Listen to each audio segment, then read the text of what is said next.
Hello everyone, welcome to DJ की पाठशाला learning made easy. આજના સેશનનો ટોપિક છે ફોર્સ બેલેન્સ પ્રેશર ટ્રાન્સમીટર।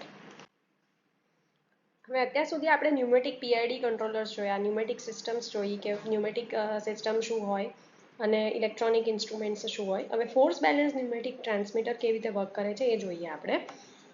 આની અંદર શું થાય છે કે તમને અહીંયા બે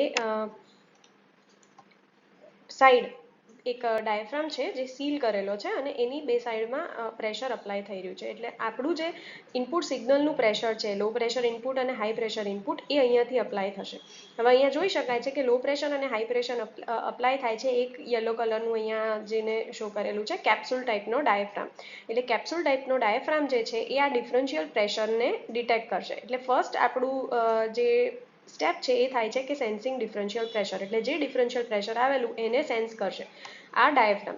હવે એ જે ડાયાફ્રામ છે એ ટ્રાન્સમિટ કરશે આ મોશનને, રાઈટ। એ જે પ્રેશર આવેલું, પ્રેશર ડિફરન્સ જનરેટ થયેલો એના કારણે જે કેપ્સ્યુલ ટાઈપનો ડાયાફ્રામ છે એ એને સેન્સ કરે છે અને સેન્સ કરીને એ જે ફોર્સ છે, એ જે ફોર્સ લાગે છે એ ફોર્સને આ ફોર્સ બાર પર ટ્રાન્સમિટ કરશે। હવે આ ફોર્સ બાર જે છે એ શું કરે છે કે એ ફોર્સ બાર કનેક્ટ કરેલો છે ઉપર એક બેફલ અને નોઝલ સાથે, or we can call it a flapper nozzle mechanism.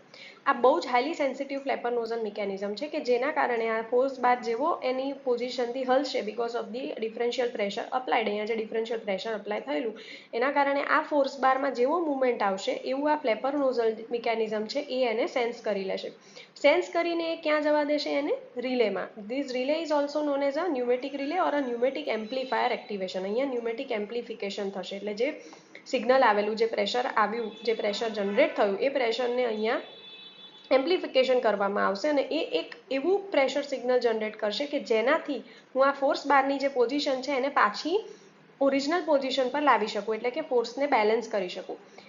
હવે આ બેલોઝમાં એર પ્રેશર ભરવાનું ચાલુ થશે અને એ જે એર પ્રેશર છે એ ભરીને ચાલુ થઈને એનું જે ફોર્સ છે એ શેના પર ટ્રાન્સમિટ કરશે? આ રેન્જ બાર પર। હવે રેન્જ બાર પાછું કોના જોડે અટેચ કરેલું છે? બેફલ જોડે।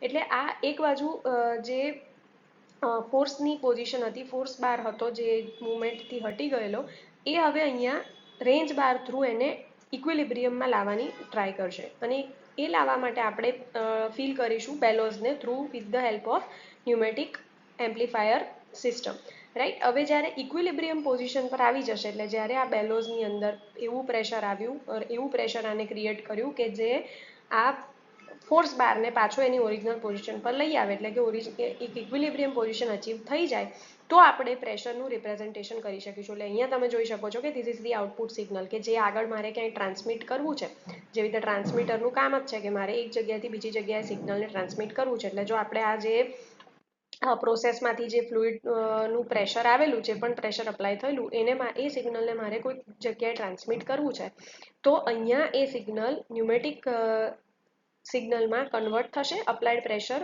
ડિફરન્શિયલ પ્રેશર જે હતું એ ન્યુમેટિક સિગ્નલમાં કન્વર્ટ થશે અને એને તમે આગળ ટ્રાન્સમિટ કરી શકશો।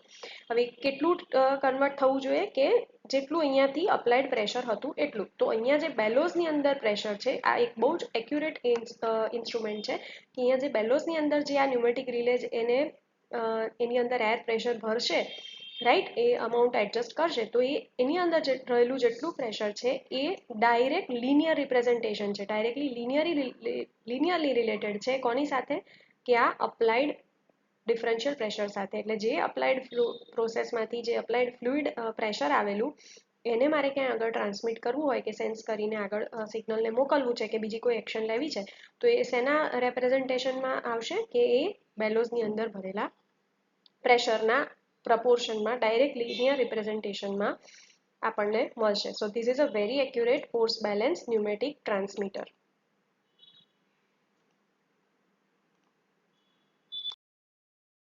Learn today, lead tomorrow. See you in the next video.